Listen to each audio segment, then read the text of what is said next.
Hit that. All right.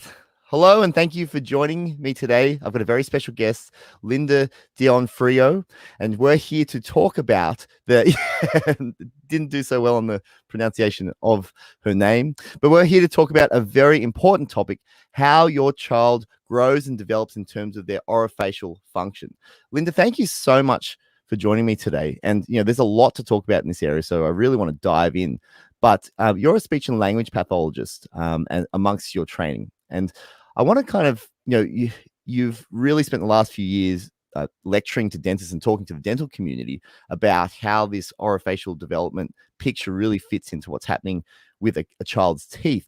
But can you take us a little bit back earlier into your professional life and how your original training kind of started to guide you into this area that you now work in, and what were some of the initial sparking moments that took you there? Well, first, thank you very much for having me. I'm really excited to do this. And I joke, if you can say my name, you probably don't need my services. But I have been fascinated with language development before I was a speech pathologist. But as a new clinician, I was explicitly told that the face doesn't require exercise and facial muscles have nothing to do with speech. And literally from the very beginning, I was questioning the validity of that because it just didn't make sense. And as recently as a month ago, I took a course where that is still being taught, that unlike the rest of the body, the face doesn't require exercises and facial muscles aren't part of what we treat as speech pathologists. And so from the beginning, I have questioned that, I have challenged that, and the populations that I worked with disprove that every single day. And so what was it? Yeah, so it makes, when you say it, it kind of like makes complete sense, right? But I just kind of want to get a picture of what people are experiencing out there in the, in terms of how they're, professionals are explaining some issues they're spotting in their kids and what the training is saying. So you've said that, so in speech pathology training, you taught that oromotor muscle training doesn't affect the development of how a child makes sounds. Is that the kind of clarification? Actually, we are told that explicitly. Because I've had that conversation with speech therapists before, and some are kind of a little bit, varied on how they approach that. But so that's a general consensus in the speech pathology training? Not anymore. But yes, the short answer is we were taught that language is a neurocognitive experience. We are born with innate functions in language, and all we have to do is behave our way to success. So speech pathologists are actually trained more in behavior modification techniques than oral physiology techniques. And we are really good. We work with special populations with neurocognitive differences, but we were told that speech sounds is a cognitive thing. If you just try harder, maybe you'll get it. That's just not the reality, is that things start in our mouth. And the more recent research shows that infants develop language because they can move their mouths. And infants are moving their mouths from the very beginning to lay down the rules of language. And anything that changes or impedes or interrupts that process can change language and cognitive development. That's so interesting that there's this connection to what's happening with the development of the instrument, you might see it, but then there's this dual connection between what's happening. I think for most people, so as a dentist, I feel like I'm much less educated in what speech pathologists understand in terms about this this neural pathway to speech. I'd love to hear a little bit about what your conventional training taught you about how children develop speech and sounds, and then why don't we try and paint out your approach and how we kind of really bring our worlds together. Okay, so children start off mirroring their parents. Mama is a universal word because it's often the first one a child produces by the lips and the jaw just opening. Ma, ma, ma, ma, ma. What happens is mama responds and practice and learning begin. So these lip sounds we often begin with ma, pa, ba. Then we move backwards in the mouth, na, ta, da. We get to the velar sounds, ka, ga, ya. The vowels start taking shape, so vowels are where all the meaning in a word is, e and oo, and these are called babbling or blawling, and you'll hear babies do it in their cribs, where they'll sit there and play with sounds and make raspberries and then it be silly. If they don't get a reaction, then these are just noises. But if you get a reaction, then you attach it to meaning. And then you find out that mama and daddy get really excited when you say their names over and over again, and other things begin to happen. And when you say ba, that could be the ball, that could be this, and ba becomes a very important thing. It's often, though, when the more advanced sounds come in, that parents all of a sudden get a little light. The S's and the Z's. And about 3 or 4, the blends come in. PL, BL, PR, BR, and L's and R's bring in another element. And so all of a sudden, instead of saying, I want to play with you, we need to play with you. And sometimes that's where the breakdown, an immature version might be play. But if that doesn't develop, it's usually around those ages as the more advanced sounds come in, that when those, as children don't continue to develop, that parents begin to get concerned. Yeah, that makes total sense. And it's so interesting, the detail and the understanding that speech pathology brings to this development period. I think, so looking at it from a dental perspective, where I see kind of patients that are seeing speech therapists or pathologists, sometimes on the side, and then we're seeing kind of the dental issues. We do sometimes hear there's experiences where they're seeing a speech therapist or a pathologist, and they're struggling with something. Can you kind of describe a common problem that speech therapy will have through this period where there's an issue, and sometimes the parents find the kids getting stuck, or what's a common and I'm sure there's lots, but can you describe something that people are experiencing out there? But you kind of said it. It's when you get stuck. Why should speech get stuck? And for me, I ask why constantly. For me, it's not interesting that you're in speech therapy. Why are you in speech therapy? And so it's really, why would you get stuck when no one else is? That's the question that needs to be answered. And, as a Western trained medical provider, I was trained to identify symptoms and treat symptoms, not to question why the symptoms existed, not to seek some underlying reason and work that way. I was just said, oh, you can't make your S, I will teach you S, bye-bye. Not why was S problematic.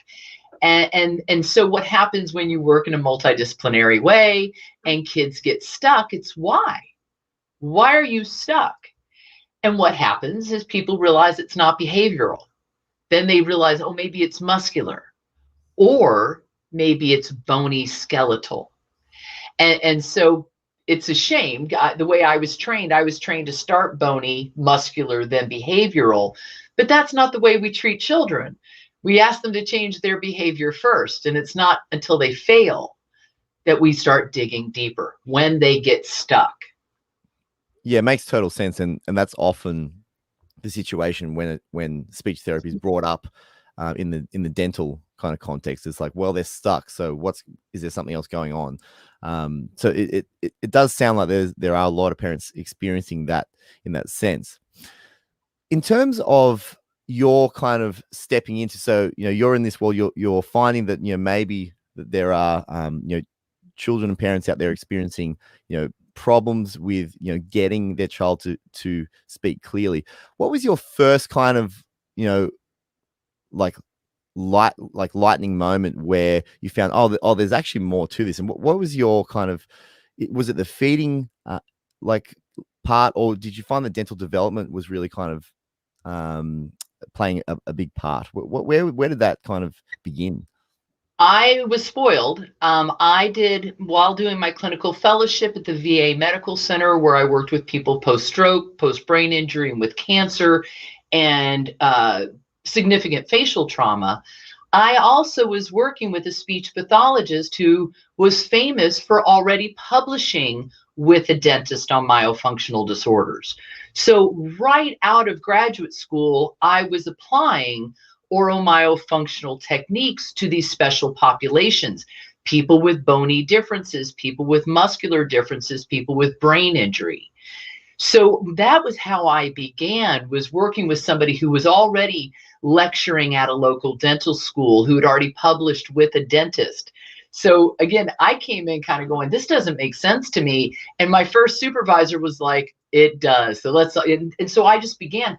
I was getting great outcomes with these special populations. It was later that I began working with school kids with an anterior open bite. That was like secondary. And I thought, oh, well, this is easy than grumpy men at a veterans facility. And so for me, I've never really separated. That's always made sense when I got this particular job and worked with this population, because men with brain injury struggle with behavioral controls. I can work muscles, I can help with positioning and postures, and I can make them safer and more easy to understand. And for me, my hypothesis, my working hypothesis is, if your face fits together and your muscles work properly, your speech should sound fine. If it doesn't, you might want to look at the bones and muscles versus behavior. And it makes total sense. And I'm kind of seeing now, because like when I've looked at your work, I've seen this lady gets it. She's got she's lecturing orthodontists and dentists with her purple hair sometimes. And when I get my second shot next week, and the first thing I'm doing is purpleizing this stuff. So. But you're talking such good sense, and it makes it's becoming clear to me how your path as a practitioner has kind of brought this out in you. So and it's not an easy area to understand. I have to say, when I first was versed into orofacial myofunctional therapy as from a dental perspective, it was like my brain was being twisted. And I was like, what are you talking about? Like, the muscles change, it's really not a comfortable thing to kind of go through as a conventionally Western trained dentist. And so I think maybe you experienced that a bit earlier. Would that be true? Here's my contention. I think we were all taught anatomy. When we took anatomy and physiology, we learned anatomy. I don't think we ever really learned physiology. Now, there are professions that do. Physical therapy and other professions really do learn physiology. But I don't think when some of us take A and P, we get much P. We think we understand insertion points and things like this, and we think we understand how the muscles work, but we have not, unless you've watched a 10-year-old lay on a table and eat, you have not watched physiology. Until you have watched a mother struggle to feed a child, you have not watched physiology. And so we really don't think we don't know it like we think we do. And the nice thing about the face is the TM joint's terribly complex, but outside of the TM joint, everything else kind of works on a nice little pulley push system. And, I do spend my day teaching this to 2 and 3 and 4-year-olds. And I joke, if I can teach a 2-year-old about their tongue tie, I can teach any surgeon. Because when that 2-year-old goes to see a surgeon who tells their mom, stick out your tongue, oh, it's fine. I want the 2-year-old to school that doctor. It's great when you have patients, school parents and practitioners. It's wonderful to kind of see that next generation's kind of flower in terms of their understanding. And they take it on so quickly too, don't they? Like, it's really kind of embeds into them. Like, it's quite amazing how much we can change the next generation. It's also when you explain physiology to a kid who's been in behavioral therapy. Like most of my patients, their average time in speech therapy before meeting me is 5 to 7 years. To me, that I have real problems about that ethically, commercially, academically. I struggle with that as a clinician because I feel I have to apologize for people who've come before me. But little kids, the relief on their face when I tell them, this isn't about being smart. This is not about trying hard, and this is not about paying attention. This was about breathing and swallowing and chewing. And those foundational things weren't set right. Speech is just the sound you're hearing. And kids will look at their parents and go, I told you, I was trying. And so there's a bit of a push and pull of this, that it's very sad, it's very angering, but it's also relieving for kids to go, I am smart. This isn't because I'm not smart. How come I couldn't learn R after being in therapy for years? It wears on you after a while. And these are during, formative school years as well. So I imagine there is a lot of tension in that sense where parents really want their kids to kind of, sound and articulate, with the rest of the kids. And then there's this struggle. So I imagine that's quite a struggle, that you see a lot. Communication disorders you can't hide from them. You can't. If you don't present yourself well, it shows pretty quickly. If you don't have a large vocabulary, if you don't say your sounds the way everyone else. And I mean, even in a multicultural world, sounding different has a price that we pay. And again, I always tell kids, if you know yourself really well, folks can't tease you or bully you about stuff. So we might as well talk about that. And so, because when people say, well, why do you sound that way? If a kid goes, well, let me tell you, that's a whole different path than, I don't know. One is an opening to education and the other one's an opening to teasing. And, I prefer one over the other because I'd love for some kid to say, oh, yeah, I sound like this because I got a tongue tie. I just haven't gotten it fixed yet. That'd be awesome. Yeah, such a great view. Understanding education really does open up, obviously you say there's the treatment there, but once we kind of get it, it just changes the whole environment around it. I really agree with that I see that, with patients as well, that once we kind of get that click of understanding, the whole thing changes. It would really help if kind of people, if people saw how their own perception really shapes how they experience conditions. I wish doctors and dentists and speech pathologists and teachers truly understood the weight of their words, especially when they dismiss something that they haven't researched themselves. So within my profession, there's this, oral motor doesn't matter for speech. Muscles don't change how you sound. Tongue tie is not important. The way your teeth fit together don't matter. To be dismissive like that to a child, to a parent, sets up a cascade of events that's kind of hard to fix sometimes. When parents have conflicting information from providers, it becomes problematic as to best practices going forward. What often happens is parents just stall. If somebody says that large tonsils are okay and someone else says they're problematic, maybe we'll go this direction. Well, with education, let's make that choice, but not making that choice from conflicting providers. And so I wish in my field, speech pathologists wouldn't poo-poo and dismiss things that they have done for 40 years. The data has changed. People have moved on, and perhaps it's time to look at things afresh and not, say, oh, well, there's no evidence. It's like, well, I haven't read the evidence. Maybe I should catch up. There's so much been published on this, in the last 10 years. It really is a little bit overwhelming. And it's for practitioners, it's kind of a lot to take on. And then all of a sudden it's changing the way they practice. It's a big problem. And, we really do need to change both the patient, but also the practitioner kind of, feeling on that, because there's so much there that practitioners need to get their head around in order to understand this. Linda, I'd love to kind of jump into your way of kind of surmising how these oromotor functional issues arise. So can you describe what's happening, from birth in terms of how the the oral cavity is developing? What are the factors that are inputting into whether this organ is developing the way we need it to? The most important thing we'll ever do is breathe.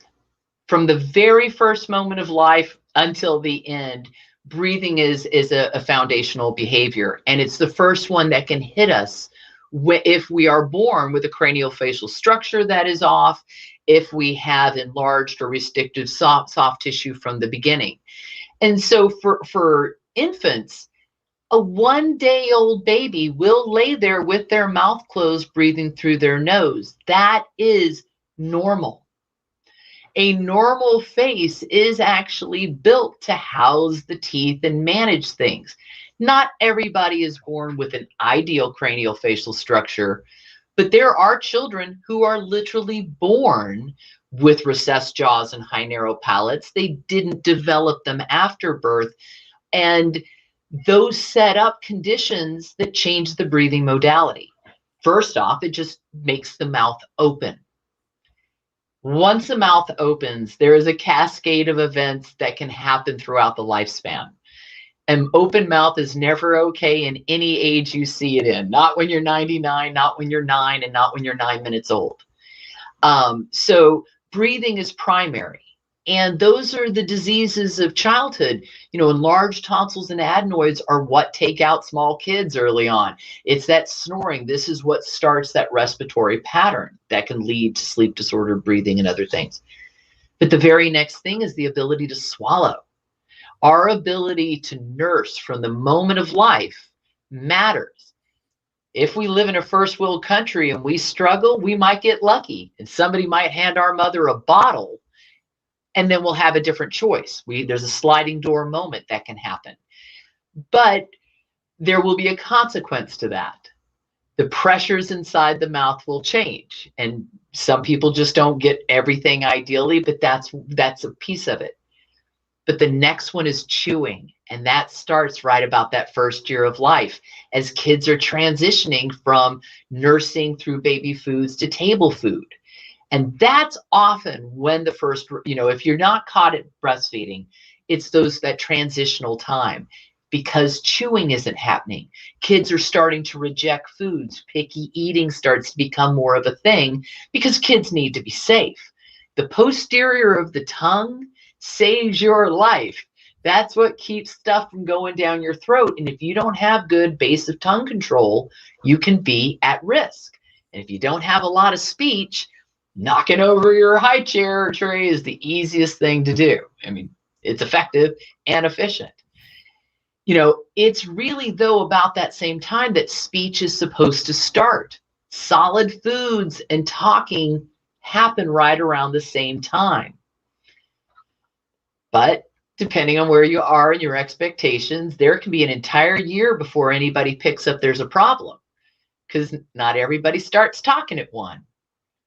Not everybody starts talking at 2, and there's still pediatricians telling folks, oh, just wait 1 more year. Well, thank you, doctor, wait a year, because now we've got 3 years in. And now we've got a kid who can speak full sentences, and we don't know what he's saying.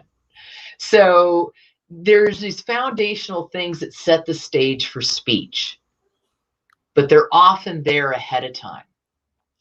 And when parents are looking for help, they're looking for that pediatrician to make a referral. They're really looking for that pediatric dentist to make a referral because some kids never walk into an orthodontist office until 7, 9, 12, and 13. And we're just playing cleanup on the face and on the behavior and on everything else at that point sometimes. Yeah, the early intervention message is just coming through clearer and clearer and clearer every time we're talking about any kind of topic in this realm. It's just that we have to get to it early. We have to get to it early. It just keeps coming out, and it's so great that you really kind of put that together in a way that I think parents can understand. And it seems to me like this people with your kind of training really need to be central to how we're pushing this out into the community, because it makes so much clear sense. It's like clear, right? Can you explain a little bit about the differences between pressures in the mouth between breastfeeding and bottle feeding, and what you might see in, say, a 3-year-old that was bottle fed or is bottle feeding? Okay. Infants are not my specialty. So for everyone who's an infant specialist who listens to this and goes, she didn't do that right, I want to apologize ahead of time. But the short version of it is breastfeeding is the best orthodontic orthotropic experience the face can have early on because the breast fills the oral cavity. So it is a palate expander. And with every single nursing experience, the vacuum and the pressure shapes the inside of the mouth. It keeps the dental arch nice and wide. It helps work the muscles of the cheeks. And it really helps exercise the jaw because it's the dropping of the jaw that allows the vacuum for the milk to come in. The jaw compresses and it ends up being this, breathe, suck, swallow cycle, suck, swallow, breathe cycle. But that rhythmic pressure, it sets a stage. Now, there are much better bottles than there used to be. Many bottles try to mimic this as best they can. But the action that you take to drink in isn't the same. You don't have to open a jaw to drink off a bottle. That's just a fact. And it is more of a sucking action. The pressure against the hard palate can change a little bit, which is why some of those naturalized bottles are more recommended. Those of us who were bottle babies back in the 60s, well, we got what we got, which is not a great looking palate out of that. So, but we can start with kind of a collapsed palate, which makes these things hard to begin with. Okay, so, one supports the other, but sometimes dysmorphology can take away from that. So it's really about the rhythmic pressure, but it's also about duration. A little bit of breastfeeding goes a long way. As little as 6 months of breastfeeding can change the trajectory for obstructive sleep apnea in children. So, but in some parts of the world, nursing can go on a long time. I love living on the US West Coast. I wish we did more research. Moms here nurse until 3 and 4 sometimes. It's not uncommon at all. It's not considered extensive either. On the East Coast of the United States, over a year or 2 is seen as extensive nursing. I would be interested if the faces on the East and West Coast of the US reflect that sociological pattern. But it also then, one of the things that happens with that jaw movement is it sets up the stage for chewing, because the exact same swallow pattern then turns in to the stabilized swallow and chewing. And if that swallow pattern in nursing is off, you may see that continued mismanagement or reverse swallow or incoordinated swallow continue through foods. Yeah, it makes total sense. And the innate connection between, mother and child, but also then this, and I love the idea that all the cranial nerves are working during breastfeeding, and that we're really kind of massaging it and showing the jaw how to breathe and how to function, for chewing, and all this all important organ, which is their mouth. Linda, we started to talk about, so the transition from breastfeeding to solid foods, which roughly, let's say 6 months is kind of like or let us know what you think this transition time should be. But around this time, children are starting to get their milk dentition. What's the connection you see between teeth erupting and a child making sounds and this feeding connection? Because what do you observe in terms of that? That's a really good question. That would be a really, really nice tear apart of behavior, because I don't know that has been really well researched. I haven't found it, to be honest. But as the incisors come in, you can't chew until you can chew. But you can begin the ripping and tearing process. When the incisors come in, you can make na, ta, da, these other alveolar sounds without teeth. But the borders of the initial incisors give a boundary for the tongue on occasion. And children who are developing normally should be making these sounds inside their mouth. Not all the time, not perfectly, not every single one, but you should not be seeing na, ta, da, la, cha, ja developing outside of the mouth for an extended period of time. You should see that either should be moving on or not. When the tongue can fit easily inside the mouth, feeding looks nice and clean. Speech tends to sound good. But when the relationship, either between the jaws or the tongue and the hard palate, if the tongue doesn't fit up there comfortably, children don't know that that's where it's supposed to be. They'll simply move to the place where they can swallow, where they can articulate. And again, if they say, no, I don't want it, and everyone goes, hey, you nailed it, they do learn that that is the pattern for that muscular performance. So if intervention doesn't come in, then you can go on and do this for a long time. There's lots of ladies who make an L out of, I mean, I've seen crazy stuff. And I've done a little bit of radio voiceover work. So I've seen some really crazy stuff on how people manage speeds at high rates of speed. So for me, you were talking about early intervention. If I could add one tiny thing to it, it would be follow-up. Early intervention with follow-up. Parents come and they do something, but they may not ever get good follow-up. So if they see a dentist and the dentist says, early development, feeding, this and that. If there's no follow-up, parents don't always respond to that first referral. They just don't. If a mother is able to breastfeed successfully, she may not deal with the tongue tie. If somebody doesn't follow up and tell her, by the way, there may be more symptoms coming down the road, we'll call you when eating starts. Yeah, eating can start at 6 months. I always say when the kid starts grabbing it off the plate, you're ready to go. And I usually go, and so that can be 6, 10 months. Everybody's a little bit different. And what foods people eat as table foods is a little bit different. But they usually respond to what they can manage. And they like that pressure, so they'll chew as soon as they can. But certain sounds just don't come in until certain teeth do. I always say you have to have molars to chew and to say the word chew. It's an onomatopoeia because you need your molars, cha, cha, cha.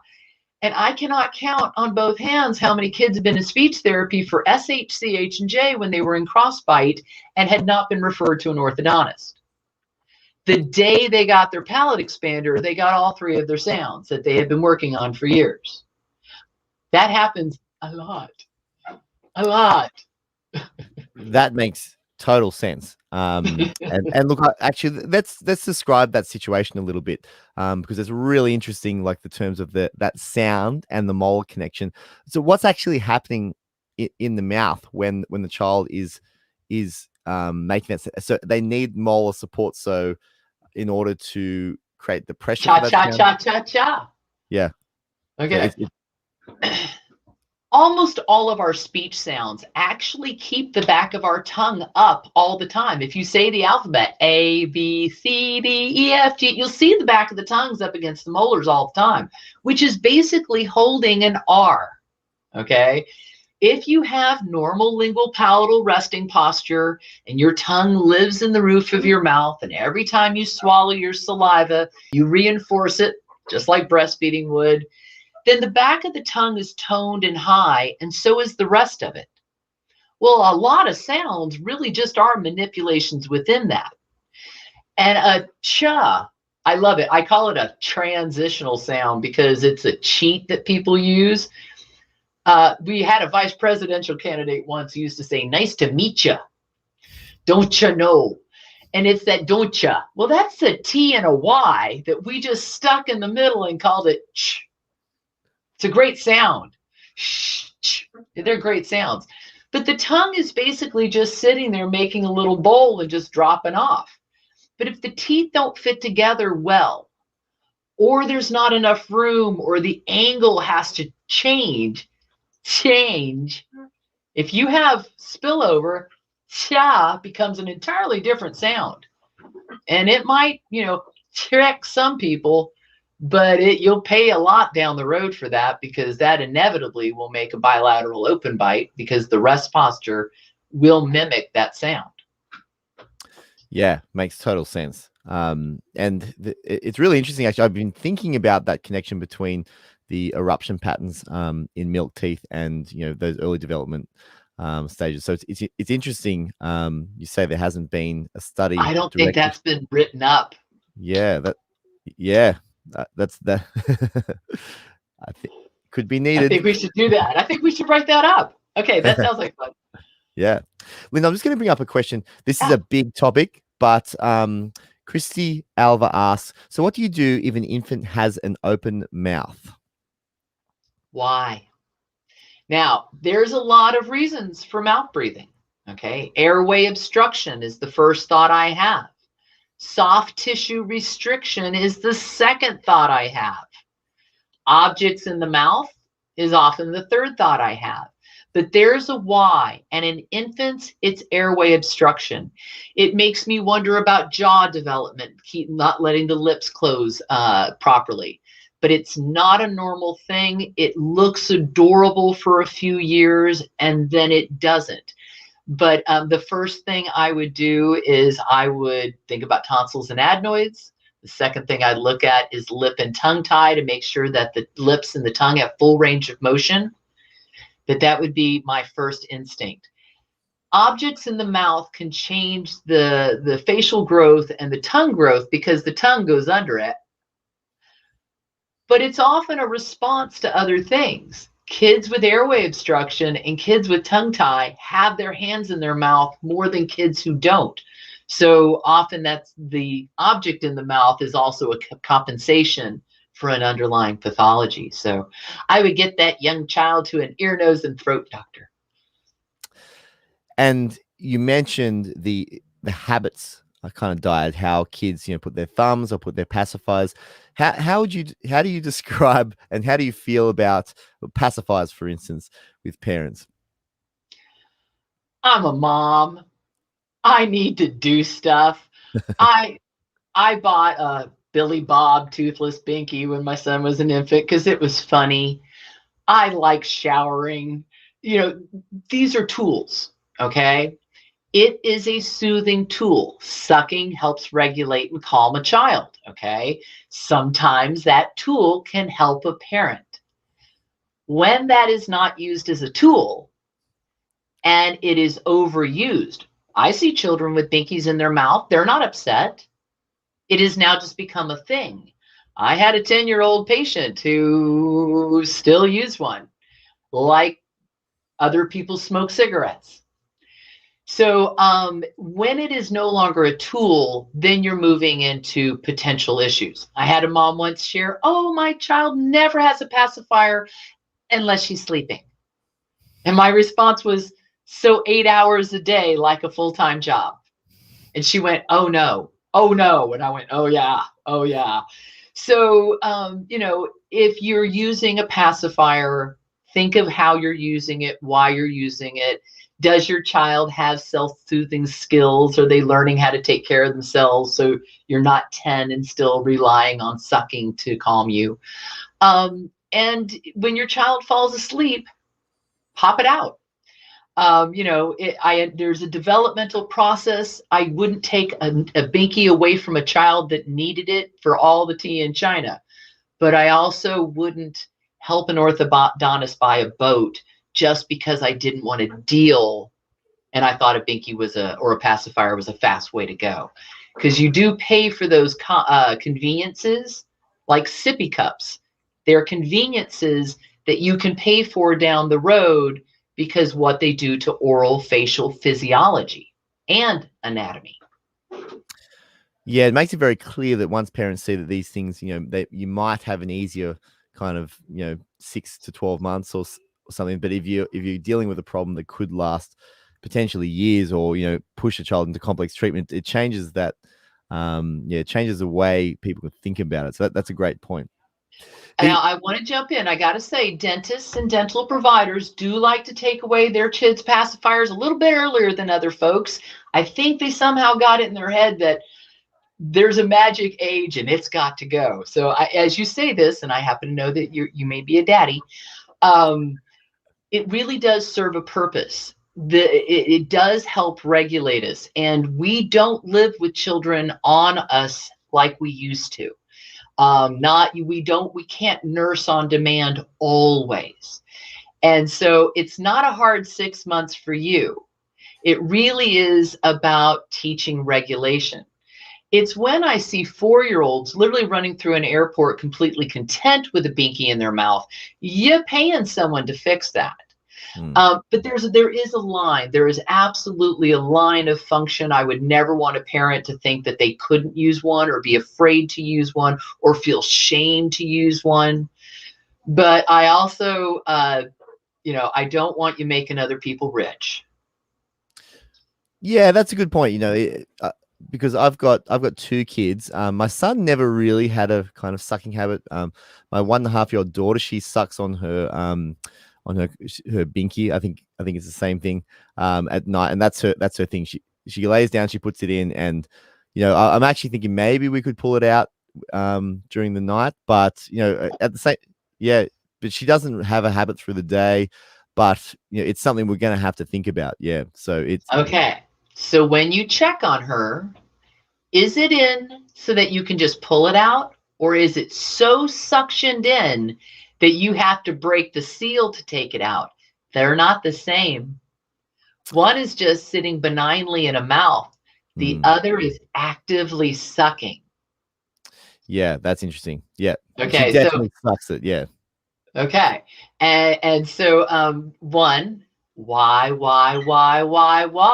is my question. Because it may be beyond just a typical thing if you're catching her actively sucking late in the night, as opposed to it just laying there and it falls out. So keep me posted. We'll chat about it. Yeah. Her teeth are developing a little bit different to my son as well. So, and I've learned a little bit with her, but yeah, she's definitely got this, that habit going on. So that's interesting.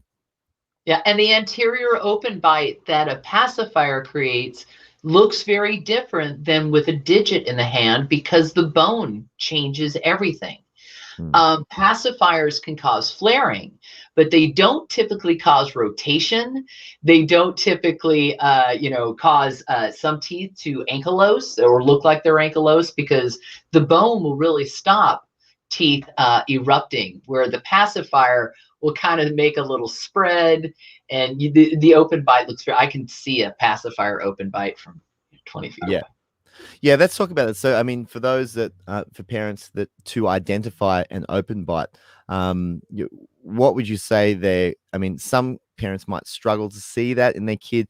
What are they going to spot in terms of symptoms, in terms of feeding or sounds?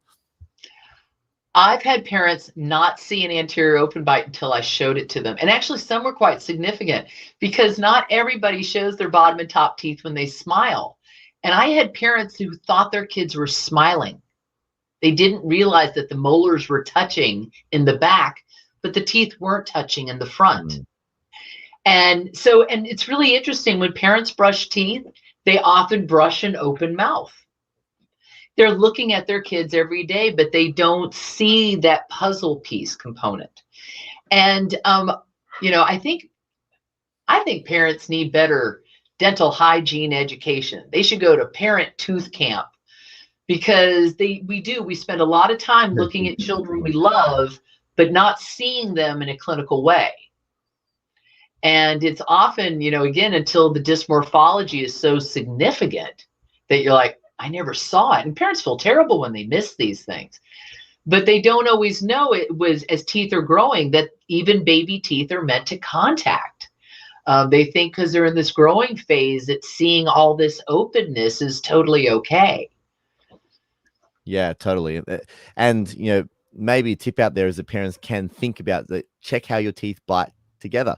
And yeah, right. So it's definitely something, parenting is so busy in those early ages. So it's definitely something that I think can assist parents to think about these things. Well, and the truth is, I told a mom today, when you love people, that's not how you look at them. That's what love is looking past all someone's flaws. So, they can, forgive themselves a little bit. Linda, so Anne asked, it's a little bit onto this, this idea of skeletal issue. So if craniofacial structure needs to be corrected, do you feel that the speech slash myofunctional therapist sometimes must take a hiatus? When is that appropriate? So if there's an open bite, for instance, would you say that there needs to be a break? What would you say? When I was a student, they were transitioning, which I've been practicing for about 20 years. They were transitioning from therapy. They were doing therapy with kids with cleft palate. Why bother? They need a surgery in 3 years. Why should we work on their speech now? There's a hole in their face. We're not going to fix it until this and this. And when I was in graduate school, they were actually changing that attitude along with attitudes about autism. This idea that, of course, you would teach as early as you possibly could. It's never too early to learn normal, even if you can't do everything. So it's, in this case, and we'll say the open bite, I would work with a kid all the way through the open bite process. I sometimes don't work with kids when they have particular appliances in their mouth or are working. Okay, here's one. When I have forward pull face mask, when I have a kid that's in a class 3 and they've got 6 to 9 months of their face coming forward, literally every time I see them, they're a moving target. What am I working on? Every month it's a new place, right? So there's sometimes I absolutely do rapid palate expansion. The cage of that expander leaves a space between that and the hard palate. Well, you cram mashed potatoes up there. There went feeding therapy. So sometimes I'll just, call me in 6 months. But that's almost the only time. I've worked with kids with external headgear. I have bedazzled external headgear, the things I've done. I can do anything in braces. I can do a lot with a little, and not everybody's going to have a perfect structure. So I don't take a hiatus until my goals start plateauing. If I can't teach you a normal swallow because you can't make a palatal suction because of an expander, I can't do that. We got to take a break. There's other things I can work on. And as a speech pathologist, I can work on a lot. A lot of my kids with sleep problems have behavior problems. So pragmatics and narrative development and social thinking is sometimes how we spend our day. But if I hit a plateau and I can't move forward because a child has enlarged tonsils, the family doesn't want to move forward with intervention, and this child cannot breathe and they cannot close their mouth. If I work on that, but I can't move forward, I have to take a hiatus. I have to. Now I follow up, but I do have to take a break. Linda, these questions are kind of hitting some of the points that we've come through. So I'm just going to keep going. All right. Katerina asks, so after what age is thumb sucking something to worry about and how to stop it? Okay. 2 is a magic number for a lot of folks. Okay. 2, you have more teeth, you're eating different foods. 2, your cognition has changed. You're doing a little bit of problem solving. You can start learning things at 2, that you're not an infant anymore. And it's any oral habit that extends past these ages. You got to start asking why. Thumb sucking can be tricky because people copy siblings. My son tried to suck his thumb for a hot minute because some girl he liked in preschool sucked her thumb. But you have to ask why it's happening. And part of the reason is because palatal stimulation makes you smart. The reason we chew and eat when we learn is because it helps our brain engage. Lots of kids, if they learn to read with that thumb in their mouth, send them to school. They'll be reading with their thumb in their mouth. So, usually around age 2, if everything else is fine, airways patent, lingual range of motion is normal, everything else is on track, that's when we start behaving our way to success. We start introducing new things. We might read a book with our thumb, but read a book without our thumb. We might get a special thumb buddy that we get to hang on to as we fall asleep when we don't want to use our thumb. And literally anytime somebody shows up in my office and this is part of their profile, the very first day we start planning the party. Because when a child quits an oral habit, it is worth the party. And I take the parents off to the back and I go, what kind of party we gonna have? I won't say bouncy house if you don't say, hey, it's bouncy house, but you say bouncy house, we're going right back in there and we're talking bouncy house. Because I want kids to know there's something on the other side that's better. This drops dopamine, serotonin, adrenaline, makes you feel good, helps you fall asleep. There better be something good on the other side. So targeted bribery is the... I like to think it's an incentive if you don't feel bad about it. Okay. Right. The difference between a bribe and an incentive, I work with a lot of parents who bribe their children in my office, but I always say, if you say, you know, blah, blah, blah, you'll get a good thing if this happens. That's an incentive if you feel good about saying it. If you are crying in the grocery store and begging your child while saying it, that is not an incentive. That is a bribe. But I did have a child for real. I had a grandmother who told a 4-year-old boy, you quit sucking your thumb, I'll buy you a motorcycle with training wheels.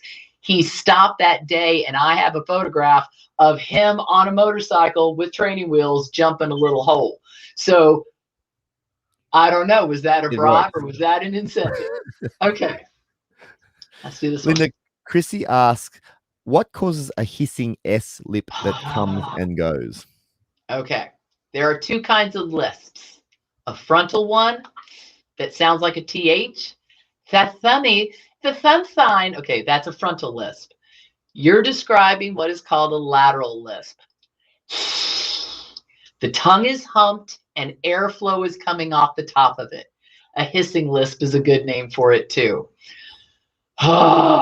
A lateral lisp, sorry, that wasn't the most attractive sound I've ever made. A lateral lisp in my clinical experience comes with a posterior tongue tie. That tether is trying to regulate the tension and it can't. And S is made with a bowl with a little V notch at the tip. And you're trying to create that frication, and kids, instead of the tip going up, often when they're tied, the tip stays down and the middle of the tongue comes up. And then you get, I love all the Warner Brothers cartoons, run the gamut of every speech pathology, every speech disorder you can have, but it's got all the S's. So you get yes.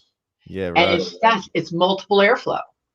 And with my children that have had posterior tongue tie, the shape they can't do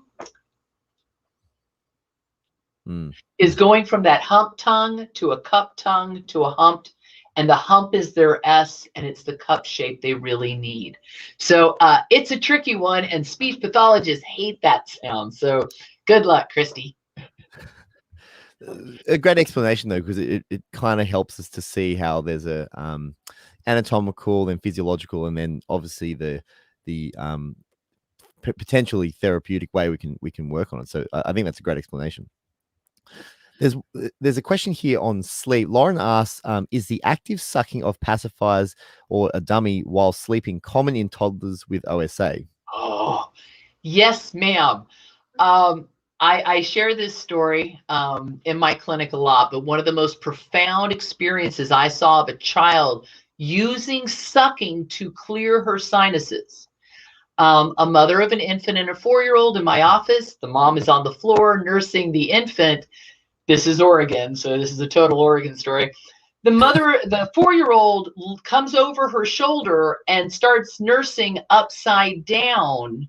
And you can hear the congestion rocking and rocking. And we all stop because we got to stop and watch this. And she literally nursed until you heard the sinuses drain. She somersaulted off her mother and ran off and played. Wow. We all just stopped, and she said, well, I'll be calling the ear, nose, and throat doctor tomorrow. We had a good laugh about it. So I love that as a potential, that really when you've got obstruction, you know, that sucking action really does help clear those sinuses. Yeah. No, that's a really good explanation. Yeah. And you can only trust the people of Oregon to kind of come up with a practical way to sort it out, right? The mom's a nurse. She's a medical professional. So I've loved having her and her family as patients. But that one day I said, well, you know, they say that's correlated with airway obstruction. She goes, yep. There's one more speech specific. We're coming to the end Ah, here, but May just asked, what contributes to difficulties with the R sound? okay. All depends what country you're in, Miss May, because I just heard Dr. Lynn call it ah. Yeah. And that's not the problem. The problem is is often the problem. It can be an it can be an but that's not what we're talking about right now. What causes difficulty with R is because with a tongue tie, the front and the back of the tongue don't always lift as high as they need to. So L, la, la, la, la, la, that elevation sometimes is limited, but the elevation in the back can be too. R, R, R, R, R. And of course, I have a theory that everybody in England's tongue-tied, which is why that dialect sounds the way it is. But that's like a whole other podcast. But so when the back of the tongue doesn't raise, you get you don't get that raise. And so in many dialects, that final R is actually retracted and tight, but without a velar lift. And that's the way a lot of dialects produce it. So kids in the US who don't have an R are often teased for having an accent. People will say, oh, yeah, she sounds like she's from Boston, or she sounds like she's British. And I'll go, no, it's not what that is. So it's that ability to retract the tongue and lift the margins of the tongue up. And I forgot that, we're obviously going to be analyzing my terrible speech too during this whole thing. We'll have to do a session where we actually go through all the issues that I have, because when I listen to myself, it really is quite annoying when one R, to be fair, you can tell where people are from anywhere in the world by that one sound. A South African R is very different than an Australian R, very different than a Chicago R, very different than a Texas R. That sound matters. I spent a lot of time talking in the US, and I really had to try. When I'm there, I'm always it's a different type of pronunciation. I'm really trying to not sound so Australian, and obviously there's some sounds that just don't work. So well, and also where the vowel is in the mouth, because for some people, even an O can be very far back, and other people, the O can be quite near the lips. I've worked with Chinese speakers. I think of the word house. House, it's ha way back here. But in Canadian speakers, house, it's a very lip vowel. So even the location of a vowel, which by the way is lingual pressure, E-I-E-I-O, okay, that's part of that function. So, I always wonder, Barcelona, that Barcelona dialect was because the king at the time had a tongue tie, had a lisp, everybody followed his dialect, and now Barcelona speaks the way it does. That's fascinating how that we can get to the root of that. It really is a big topic, isn't it? It's the best part. Finding out why you do what you do can sometimes really free that, again, from it being your fault. When you go, I do that because of this. And it's like, okay, that doesn't make me a bad person. It just makes me a person with a thing. I got it. And kids respond really, really well to that, because they take this on. When children aren't successful in speech therapy, especially for years working, when a child says, I've been working on S for 3 years, that can wear on your soul after a while, S for soul. Linda, we've discussed kind of how you treat these issues, and how you kind of work in with a multidisciplinary team.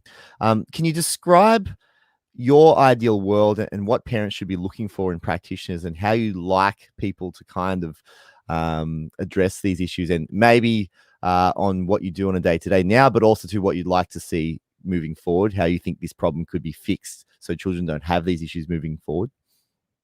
No one's ever asked me this, because I really want everyone to put me out of business. That would be, because I work with a lot of grumpy old men. No one's ever asked me this. I would love, pediatricians are really they're actually my last profession to really go after, but they really should be the first. Parents count on pediatricians to understand things like craniofacial growth. They're not trained in it. They're counting on dentists to be trained in craniofacial growth. They're not. They're counting on speech pathologists to be trained in craniofacial growth. We're not. They're counting on orthodontists who sometimes are not. They're great at moving teeth sometimes, but they're not there. So if in my perfect world, everybody would go back to school and they would all learn physiology, and they would also learn that working as part of a multidisciplinary team is not a sign of failure. Some of us have always worked with other practitioners. It's how we were trained as a speech pathologist. I'm often a tertiary provider. But I know other doctors and dentists who don't reach out to colleagues because that indicates that they couldn't handle it in-house. And so I wish that would go away wherever that is, so that dentists would call up. I mean, I was doing this 13 years before I got my first pediatric dental referral. Every patient I saw, the report went to their pediatric dentist. Thousands of reports left my office 13 years before my first pediatric dental referral, because that's just not what they were trained to do. They were trained to refer to ortho. They weren't trained to refer back to me.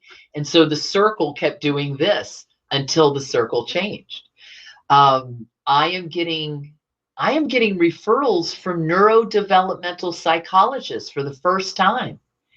People working with children with anxiety and behavioral problems that they are now realizing is connected to oral physiology because somewhere they took a course in craniofacial development. So I am now having psychologists realizing that maybe these kids, it's not daytime behavior, it's daytime behavior as a response to airway obstruction. It's exciting. It is really exciting. And you know, that pediatric dental specialist kind of interface, I think, is going to be a really important one. So it's great that you brought that up, and it's great that referral pattern, you know, started to open up. And you know, I just couldn't agree more that, you know, craniofacial growth is so central to how a child develops, and that if we were all thinking about this a little more, you know, dentists and everyone included, then you know, there can be a lot of problems solved for parents and children alike out there. So, you know, I really have to thank you for getting that message out there. I completely agree. And I really think that can help a lot of people out there, being a parent and also a practitioner myself. Linda, thanks so much for spending the time with us today. You're off to teach a course. What have you got on the horizons over the next, you know, the short term? Well, tonight I'm teaching how to implement myofunctional therapy in schools, because school-based speech pathologists are working under entirely different confines than those of us in private practice. And then tomorrow I've got a couple more that I'm doing. But I've really enjoyed teaching topics. I always joke, these are the topics people ask me during bathroom breaks. So you have a lecture and you're supposed to take a break, and then people start asking these great questions. And I thought, well, I'll start a lecture series based on that. You know, how do you how do you build a myofunctional team? How do you talk to providers if that's not what you're used to? How do you implement this in schools? So myofunctional therapy is being educated. There's lots of groups now that do teach this on an introductory level. And I'm excited about having more advanced conversations as people start working with more and more complicated populations on this. So, but yeah, that's what I'm doing. So, and Sounds writing great. a paper with you on sounds and primary dentition. That would be very, very important. Yeah, we need to talk about that. We need to talk about that. Well, thank Linda, you. This was really fun. It really was. If people want to reach out to you, is there a place they can find you? The easiest place to find me is on Facebook. I am always happy to help people find services where they are, find a good professional, consult with somebody that they're already working on. But yeah, I get most of my work done these days on LinkedIn and Facebook, and I tried Instagram. It's too many things. There's too many things going on.